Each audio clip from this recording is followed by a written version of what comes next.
আসসালামু আলাইকুম। কিছুদিন আগে আমি একটা ভিডিও করেছিলাম। ভিডিওটার টাইটেলটা মোটামুটি এমন ছিল যে, আমাদের জীবনে সবকিছুই সাময়িক। অর্থাৎ ভিডিওটার মূল ভাবটা এমন ছিল যে, আমাদের জীবনে যে সমস্যাগুলো আছে, সেই সমস্যাগুলাও সাময়িক এবং আমাদের জীবনে যে সুখগুলা আছে বা যে আনন্দগুলা আছে, সেই আনন্দগুলাও সাময়িক।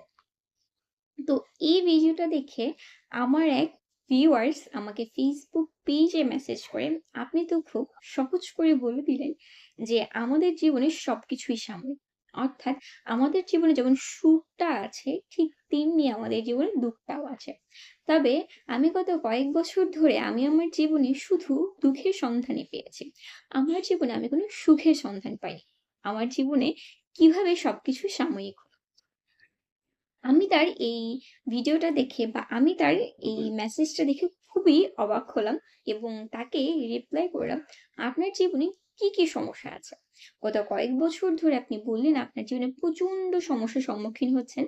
আপনি দয়া করে একটু বলবেন যে সেই সমস্যাগুলো কি কি ছিল? সো সেই ভিউয়ার্স আমাকে ফেসবুক পেজে একটা একটা পয়েন্ট দিয়ে খুব সুন্দর করে সে তার জীবনের সমস্যাগুলো ব্যাখ্যা করতে শুরু করল।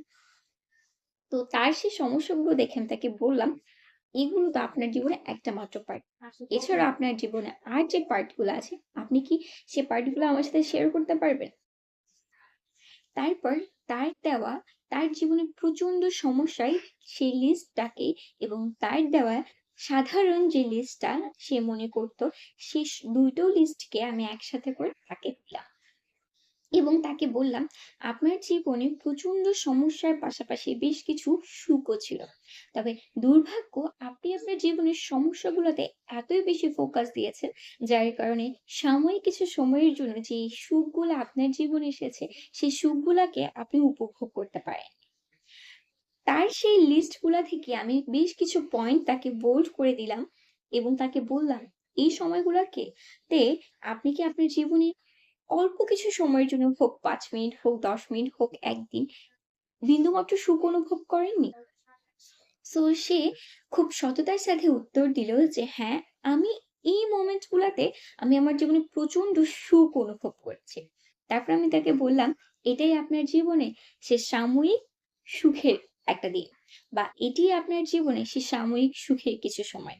আর আপনি যে জীবনের যে সমস্যাগুলোকে দীর্ঘমেয়াদী করে তুলেছেন, সেই সমস্যাগুলোও আপনার জীবনে সেই সাময়িক সমস্যা। একটা সময়ের পর বেশ কিছু সময় নিয়ে আপনার জীবনে সেই সমস্যাগুলো কেটে যাবে। কিন্তু আপনি সমস্যাগুলাতে প্রচুর পরিমাণে ফোকাস দেওয়ার ফলে আপনি আপনার জীবনে সাময়িক সময়ে যে সুখগুলা এসেছিল, সেই সুখগুলাকে উপভোগ করতে পারবেন না। কাজেই সুখ, দুঃখ এই সবকিছু মিলিয়েই জীবন। সুখটাকে উপভোগ করেন, দুঃখটাকে উপভোগ করেন। দুঃখের মাঝে আপনাকে সুখটাকে অনুভব করতে হবে। আপনাকে বলতে পারতে হবে। আপনাকে বুঝতে পারতে হবে। আপনি যখন বলতে পারবেন, বুঝতে পারবেন, সবকিছুকে একসাথে মেনে নিতে পারবেন, তখনই আপনি আপনার সুন্দর জীবন উপভোগ করতে পারবেন। না হয় জীবনে সবসময় শুধু হতাশা, হতাশা আর না পাওয়ার বেদনা নিয়ে জীবনটাকে কাটাতে